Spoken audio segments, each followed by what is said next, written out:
I never thought I'd be sharing this, but here goes. I'm Ethan, 30, and the younger of two. My brother Marcus is, well, he's always been the guy. Charismatic, good-looking, never had to try too hard. Mom and Dad, they eat it up. Always have. I've always been the responsible one, the one who handles things, especially when it comes to money. Growing up, it was always tight, and I've basically been bailing Marcus out since he got married. Honestly, I thought it was my duty. But then on my 30th birthday, after I made yet another payment towards Marcus and Sarah's mortgage, Marcus looks at me, dead serious, and says, "You've been mooching off us long enough. It's time you got your own place." I'm still trying to wrap my head around it. How did I become the bad guy? My stomach dropped to my knees. 30 years. 30 years of being the reliable one, and this is what I get. A cold wave washed over me, starting at my scalp and seeping down to my toes. I must have just stared at him because Sarah chuckled, a brittle, ugly sound. "Seriously, Ethan, it's not like you contribute anything. After everything we've done for you, letting you live here rent-free." Rent-free? My head swam.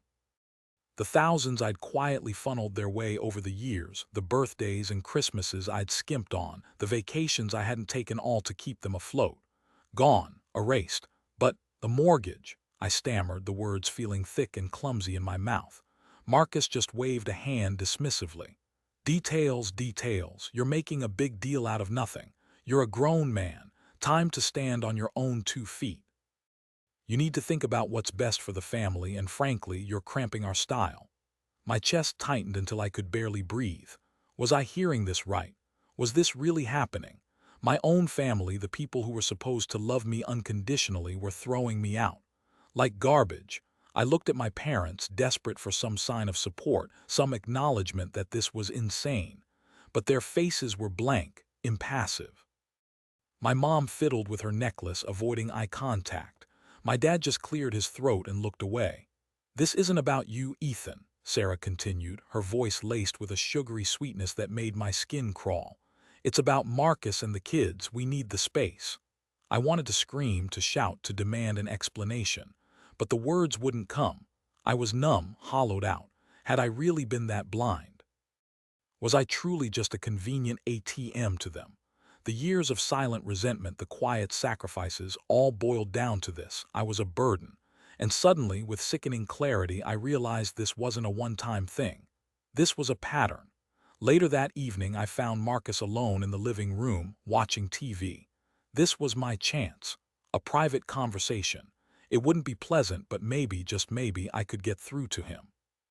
"Marcus, can we talk?" My voice sounded strained, unnatural. He didn't even look at me. "About what? The fact that you're finally leaving. Good riddance, I say." Okay, deep breaths. "About the mortgage, about the money I've given you guys over the years. It wasn't rent-free, Marcus, I helped." He finally turned, a sneer twisting his lips. "Oh, here we go. Playing the martyr, are we? Why are you bringing this up now?" "Trying to ruin my birthday dinner." "Ruin your dinner? I just want some acknowledgement. Some thanks, maybe. Is that too much to ask?" My hands were trembling. I shoved them into my pockets, hoping he wouldn't notice. Sarah walked in, drawn by the raised voices. "What's going on?" "Ethan's being dramatic," Marcus said, rolling his eyes. "Apparently, he thinks he single-handedly funded our entire life." "Well, maybe not entirely," I said, my voice rising despite my best efforts, "but I've definitely helped a lot. And it would be nice if you guys recognized that instead of acting like I'm some kind of freeloader." Sarah laughed, a cold, dismissive sound. "Oh, honey, don't be ridiculous. We're family. We help each other out. Besides, you've gotten so much out of living here. Free food, laundry." My face burned with humiliation. Free food. Laundry, that's what this was about. My throat closed up, words trapped inside. "That's not the point," I managed to choke out. "Then what is the point, Ethan?" Marcus challenged, stepping closer.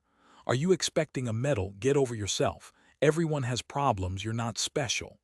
"We're family, Ethan," Sarah said, her voice softening, but the underlying condescension was still there. "We should support each other." "You're making this so awkward." My parents walked in, drawn by the commotion. "What's with all the yelling?" my father asked, frowning. "Ethan's being difficult," Marcus said, shooting me a look. My mother sighed. "Ethan, don't make a scene."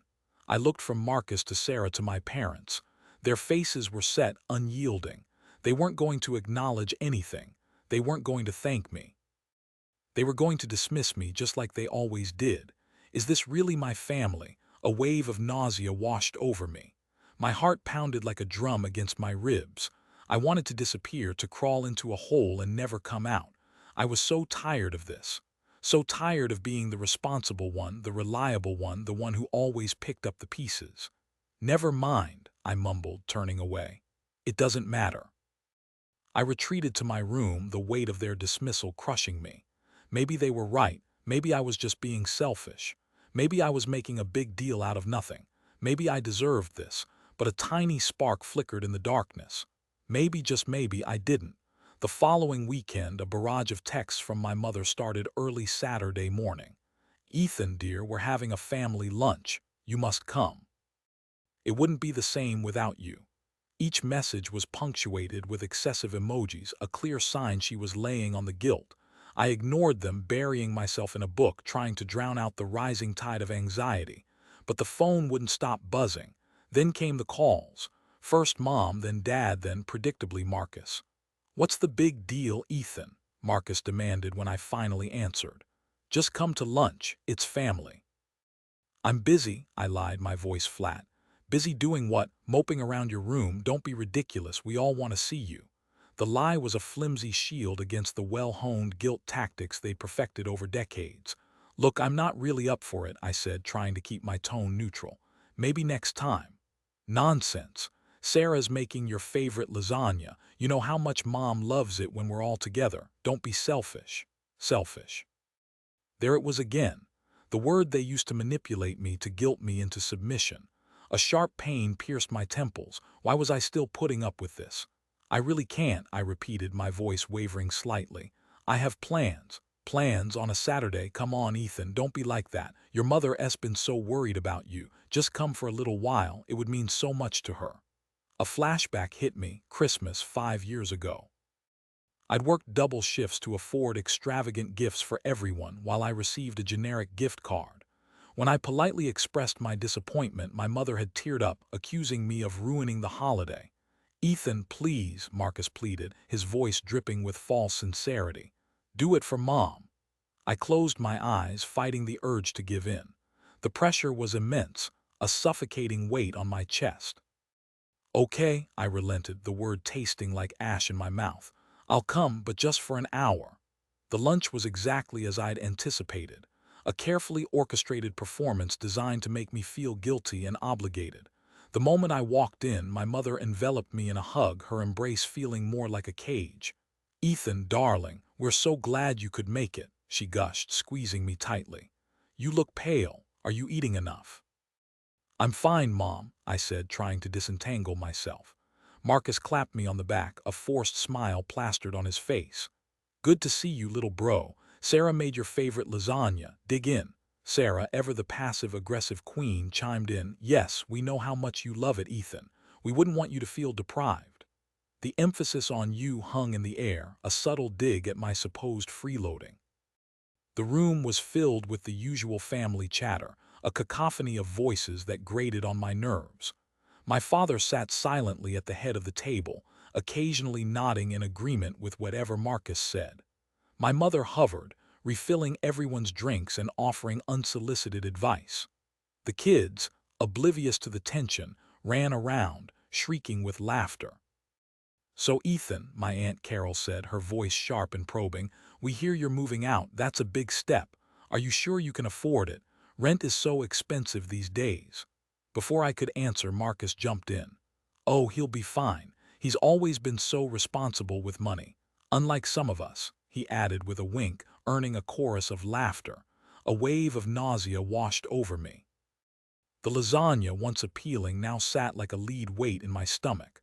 I could feel a tension headache building behind my eyes. "Remember when Ethan got that scholarship?" my mother said, her voice laced with pride. "He always was the smart one. Of course, Marcus has the charisma, the personality that everyone loves. It's a good thing you know how to take care of your finances, Ethan." They were doing it again. The constant comparisons, the subtle put-downs disguised as compliments. I felt like a puppet on a string, forced to dance to their tune. "We were just saying, Ethan," Sarah said, her voice dripping with fake concern. "Now that you're getting your own place, maybe you could take some of the furniture. It would really help us out. The kids could use your old dresser, and we've been meaning to replace that couch for ages." The nerve. They were already planning to strip my room bare to erase any trace of me from their lives. My hands clenched into fists beneath the table. "Actually," I said, my voice surprisingly steady, "I think I'll need most of my stuff for my new place. Maybe the couch, though, if you pick it up. I'm still moving." The room went silent. Everyone stared at me, their expressions a mixture of surprise and disapproval. I could feel their disappointment, their judgment, but for the first time it didn't sting as much. It was a small thing, a tiny act of defiance, but it was a start. Later that evening I met Liam for a drink. Liam had always been my rock, the friend who saw through the family charade. I hesitated before even bringing it up. "Hey Liam, how's it going? Work still crazy?" I asked, trying to keep things light. Liam raised an eyebrow. "Ethan, you called me at 9 p.m. on a Sunday. Something's up. Spill." I sighed, swirling the ice in my glass. "It's my family again." "Let me guess, Marcus needs something?" Liam asked, already sounding weary. I chuckled humorlessly. "You have no idea. It's worse than that. It's complicated. Complicated, like you've been secretly funding their lifestyle for years and they're completely taking you for granted. Complicated." Liam asked knowingly. My eyes widened. "How did you?" "Ethan, I've seen it. The new car Marcus drives when your old one is sputtering, the vacations they take that you can't afford, the way your parents fawn over Marcus while you pick up the pieces. I'm not blind." I took a deep breath, the dam finally breaking. "Okay, so my birthday. Marcus and Sarah basically told me it's time I moved out, that I've been mooching off them. After all the money I've given them. Sarah even said that I'm cramping their style." Liam's jaw dropped. "They said that, seriously, after everything you've done?" I nodded, feeling a lump form in my throat. "And my parents just sat there, didn't say a word." "That's actually not normal family behavior, Ethan," Liam said, his voice laced with disbelief. "Families are supposed to support each other, not use each other. Especially not treat you like a walking ATM. I know logically, but it's family, you know. I feel obligated to help, and maybe I was mooching." The self-doubt crept back in. Liam scoffed. "Mooching? Ethan, you've practically subsidized their entire existence. You've sacrificed your own dreams and happiness to keep them afloat. If anyone else treated you that way, would you accept it?" The question hit me hard. I thought about my coworkers, my acquaintances, even random strangers. Would I let them walk all over me, take advantage of my generosity, and then insult me for it? Absolutely not. So why was I letting my family do it? "No," I admitted, the word barely a whisper. "Exactly. And you deserve to be treated with basic respect, Ethan. You deserve to have your contributions acknowledged. You deserve to live your own life without feeling like you're constantly bailing them out. You realize that's manipulative, right? They're playing on your sense of duty and guilt to get what they want." A wave of relief washed over me, followed by a surge of anger. Liam was right. I wasn't crazy. I wasn't being selfish. I was being used. I never really thought about it like that," I stammered, feeling a dawning realization. "I always just assumed it was my role, the responsible one." "That's what they want you to think," Liam said, his voice firm. "They've conditioned you to believe that. But it's not true. You're not obligated to sacrifice yourself for their happiness, especially when they don't even appreciate it." I sat in silence for a moment, letting Liam's words sink in. Years of resentment, self-doubt, and guilt began to dissipate, replaced by a growing sense of clarity. I had been so blinded by my loyalty to my family that I hadn't seen the toxic dynamic for what it was. I think you're right," I said, my voice stronger now. "I think I've been living my life for them, not for myself." Liam smiled, a genuine, supportive smile. "It's time to change that, Ethan. It's time to prioritize your own well-being. You're not responsible for their choices. You're not their personal bank. You're Ethan, and you deserve to be happy." That night, as I lay in bed, Liam's words echoed in my mind. "You deserve to be happy." It was such a simple statement, but it felt revolutionary. For the first time in a long time, I allowed myself to imagine a life where I wasn't constantly burdened by my family's financial woes. A life where I could pursue my own dreams without feeling guilty or selfish. A life where I was valued and respected for who I was, not just for what I could provide. It was time to break the cycle. It was time to take control of my own life. I trudged back to the house, a knot of anxiety tightening in my stomach. The lasagna lunch had left a bitter taste in my mouth, a lingering reminder of the chasm that separated me from my family. I unlocked the door, expecting the familiar clutter and chaos. Instead, I was met with an eerie silence. The living room was empty, the TV off, and then I saw them. Brown cardboard boxes stacked haphazardly near the front door. My name scrawled across them in Sarah's neat handwriting. My breath hitched. What was this? A cruel joke? I ripped open the top box. Clothes, my clothes, T-shirts, jeans, the worn-out sweater I loved. I staggered back, a wave of dizziness washing over me. I ran to my room, my heart pounding in my chest. It was bare. The bed stripped, the dresser empty. My books, my photos, my few personal possessions all gone, replaced by nothing. A single sheet of paper lay on the bare mattress. My hands trembled as I picked it up. A note written in Sarah's familiar script. Ethan, we think it's best you find your own place sooner rather than later. We've packed up your things. Good luck. The words swam before my eyes, sooner rather than later. They were evicting me, without a word, without a warning, after everything. My vision tunneled. The air grew thin. A low hum began to build in my ears. It was a discovery of betrayal and deception. Something inside me snapped. A clean, sharp break. Years of suppressed anger, resentment, and hurt coalesced into a single, white-hot point of fury. The numbness vanished, replaced by a burning rage. The hollow feeling in my chest filled with molten fire. My hands clenched into fists, my jaw tightened. My breath came in short, ragged gasps. I could feel the blood pounding in my temples. No more, no more being the doormat. No more being taken for granted. No more being treated like garbage. I stood taller. My shoulders straightened. The hunched, defeated posture I'd carried for so long melted away. The anxiety that had plagued me for years receded, replaced by a chilling calm. I looked around the empty room, a wave of clarity washing over me. This wasn't just about the boxes. This wasn't just about the money. This was about respect, about dignity, about my own self-worth. And they had systematically stripped it all away. Enough. I pulled out my phone, my fingers flying across the screen. My credit card, I froze it.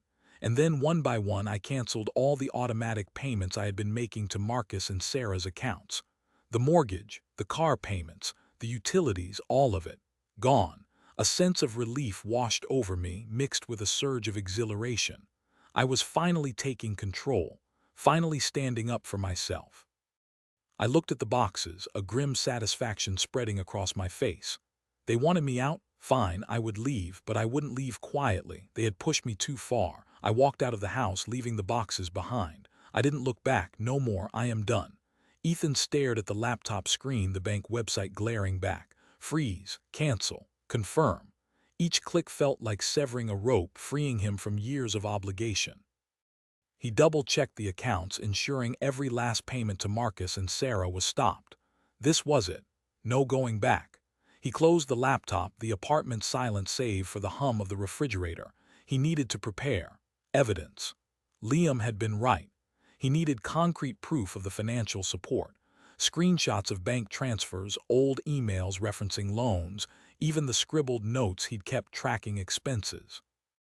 Methodically, he gathered everything, organizing it into a folder on his desktop labeled The Truth. His heart hammered against his ribs. This was insane. Confronting them, exposing them. It felt like detonating a bomb in the middle of his family. But what choice did he have? He couldn't keep living like this, a silent, resentful ghost in their lives. He spent 2 hours compiling the evidence, including a screenshot of the eviction notice. He picked up his phone. Time to call in the professional. He'd booked a session with a therapist, Dr. Anya Sharma, for later that afternoon. He needed to brace himself for their manipulation. He needed to be ready for the inevitable guilt trips, the accusations of selfishness, the attempts to gaslight him into believing he was overreacting. He opened a new document and began to brainstorm potential responses. Your family were supposed to help each other. Response: help is reciprocal, not a one-way street. I have helped consistently for years. Where was your help when I needed it? You're being so dramatic. Response: I am reacting to a situation where I was evicted from my home after years of financial support. He felt a surge of anxiety. He knew Marcus would likely explode, resorting to insults and threats. But he had to stand his ground. He had to be strong. This wasn't just about the money anymore, it was about self-respect. He rehearsed the responses aloud, his voice shaking slightly at first, then growing stronger with each repetition. Liam called. Hey, you okay? You've been quiet. Getting ready, Ethan said, his voice tight. It's harder than I thought. I know it is, Liam said softly, but you're doing the right thing. Remember why you're doing this. You deserve better, Ethan. You've always deserved better. You ready? Almost. I have the evidence ready. Practice some responses. Therapist appointment later. Good, real good. Okay, listen. A reminder. Don't let them control the narrative. Stick to the facts. Don't get drawn into emotional arguments. And most importantly, remember your worth. You are not responsible for their happiness. You are responsible for your own. I'll try, Ethan said, his voice cracking. You will, you're stronger than you think, and if you need anything at all, call me, I'll be here. And remember, I already know everyone will side with Marcus, be prepared for that. Thanks, Liam, I don't know what I'd do without you. You'd figure it out, you always do. Now go get 'em. No, wait, don't get 'em. Tell them the facts, protect yourself. Be safe. Ethan hung up, feeling a surge of gratitude for Liam's unwavering support. He took a deep breath. He had a plan, he had evidence, he had support. He was ready. He showered, put on clean clothes, and made his way to Dr. Sharma's office. He wore a simple dark blue sweater, the color a calm contrast to the turmoil within. He needed to project strength and composure. The session with Dr. Sharma was intense. She helped him identify the patterns of manipulation his family had used for years. She armed him with techniques to deflect their guilt trips and stand his ground. Remember, Ethan, she said, her voice gentle but firm, you are not responsible for their feelings. You are only responsible for your own actions and your own well-being. Set your boundaries and stick to them, no matter what they say. As he left her office, Ethan felt a strange mix of fear and determination. He knew what he had to do. He knew what he wanted: to be seen, to be heard, to be free. He drove to his old house, the house he'd grown up in, the house that was no longer his. He parked down the street, took a deep breath, and steeled himself. It was time. He walked up the driveway, his footsteps echoing in the silence. He raised his hand and knocked on the door. This is it, he thought, his heart pounding in his chest. No turning back. The door swung open. Sarah stood there, a sneer already forming on her face. What do you want? Ethan stood his ground. I need to talk to you and Marcus. His voice was firm, devoid of the usual hesitation. Sarah scoffed. We have nothing to say to you. You made your choice, and you left the electric bill unpaid. It's time you learned to take responsibility, Ethan said, pushing past her into the house. Marcus stormed into the living room, his face red with anger. What the hell are you doing here? Get out. No, Ethan said, his voice ringing with a newfound confidence. We're going to talk. About the money, about the years of support, about the fact that you threw me out like trash. You're being ridiculous, Marcus spat. We gave you a place to live. You should be thanking us. Thanking you for what? For using me as your personal ATM, for dismissing my feelings, for evicting me without a word. Ethan's voice rose, but he kept it controlled. Sarah stepped forward, her eyes narrowed. You're being hysterical. We were helping you. You needed a place to stay. Helping me or helping yourselves? I have bank statements, Sarah, years of transfers. I know how much I've given you, and it's time you acknowledged it. Marcus laughed, a harsh, ugly sound. So you're trying to extort us now, after everything we've done for you? Extort you? I'm stating facts. For years I have covered expenses in this house. I'm simply asking for some gratitude and an apology for treating me like I don't matter. Oh, so now it's about feelings, Sarah sneered. Always the victim, aren't you, Ethan? Those tactics don't work on me anymore, Ethan retorted, his gaze unwavering. This isn't about feelings, it's about respect, and you've shown me none. Marcus advanced on him, his fists clenched. You ungrateful little. Stay back, Marcus, Ethan said, his voice hard. I'm not afraid of you anymore. You think you can just waltz in here and make demands. You're nothing without us. That's where you're wrong, Ethan said, pulling a folder from his bag. I am something, and I'm done sacrificing my well-being for your comfort. He tossed the folder onto the coffee table. Bank statements, emails, notes all laid bare for them to see. The color drained from Sarah's face. Marcus's jaw dropped. What is this? Sarah whispered, her voice trembling. Proof, Ethan said simply. Proof of the money I've given you. Proof of the sacrifices I've made, and proof of your betrayal, Marcus sputtered, trying to regain control. This is all lies, fabricated. The bank doesn't lie, Marcus. I have copies of everything. You wouldn't dare, Sarah said, her eyes darting around the room. I would, Ethan said, his voice cold and resolute. And I will. If you don't acknowledge the truth, I'll share this with everyone we know. Every family member, every friend, every acquaintance. I'll even post it online. Marcus lunged for the folder, but Ethan grabbed it first, holding it out of reach. You wouldn't, Marcus said, his voice shaking. You wouldn't do that to your own family. Watch me, Ethan said, his eyes blazing. This ends now. I'm not asking, I'm telling you. Acknowledge what you've done. Acknowledge the years of support. Acknowledge the betrayal. Or face the consequences. The silence hung heavy in the air. Sarah and Marcus stared at him, their faces a mixture of shock and disbelief. They had never seen Ethan like this. He was no longer the timid, compliant younger brother. He was a force to be reckoned with. Sarah's eyes welled up with tears, a tactic she'd often used to manipulate him. How could you do this to us, Ethan, after everything we've been through? Don't, Ethan said, his voice flat. Those fake tears don't work on me anymore. I'm done being manipulated. Marcus's face twisted with rage. You're dead to me. Maybe I should have died a long time ago, Ethan shot back.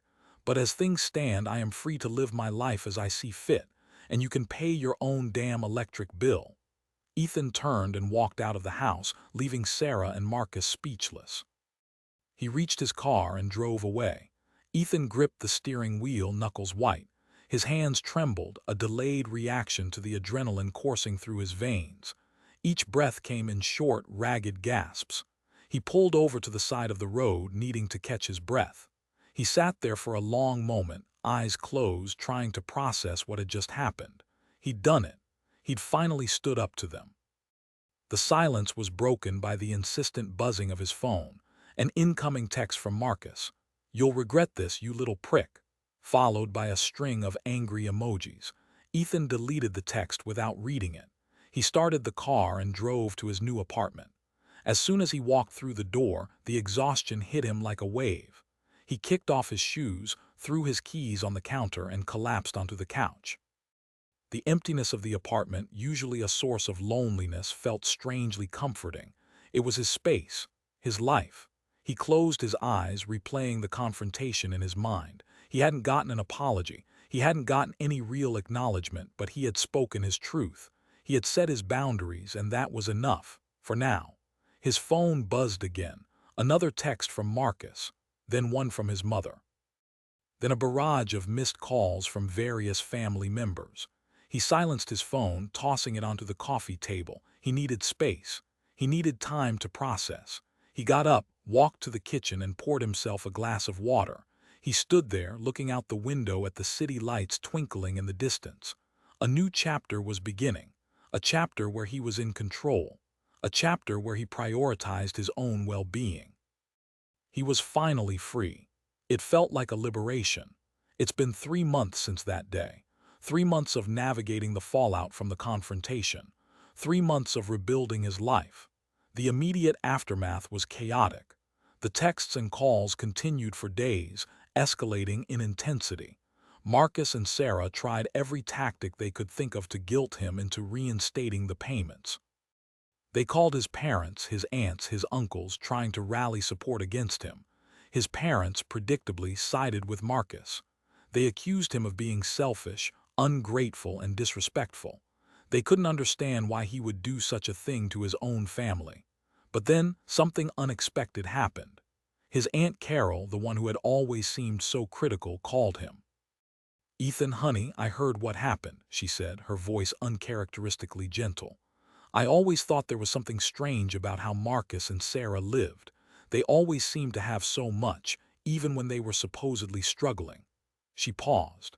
"I'm not saying you did the right thing by airing your dirty laundry, but I understand why you did it. And I want you to know that I support you. I always have." It was a small gesture, but it meant the world to him. It was a validation that he wasn't crazy, that he wasn't alone.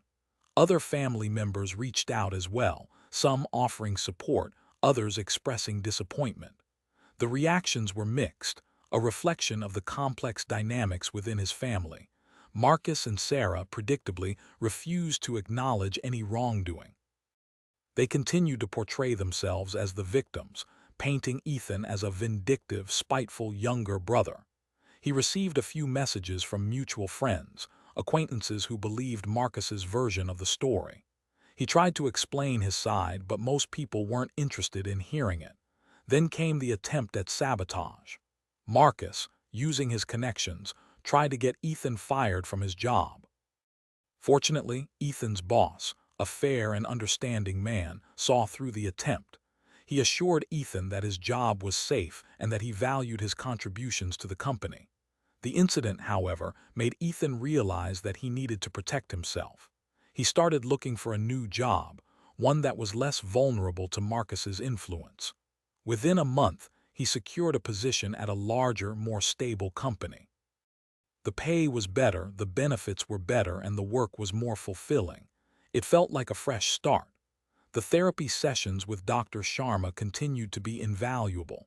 She helped him process the years of emotional abuse he had endured.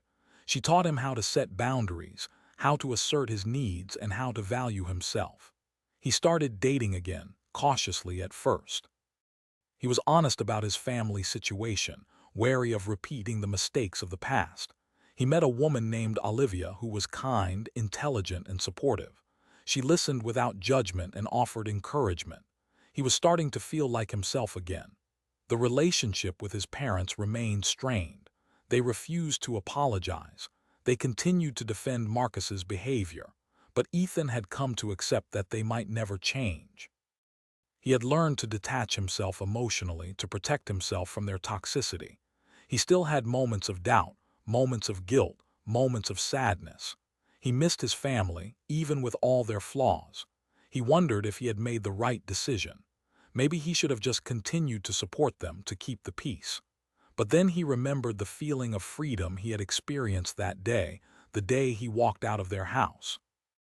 The weight that had been lifted from his shoulders, the sense of self-worth he had finally discovered, it was worth it.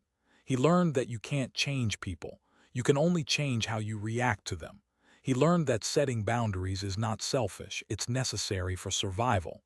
He learned that forgiveness is a process, not an event. He's not completely healed. The scars of the past still linger, but he's stronger now, more resilient, more self-aware.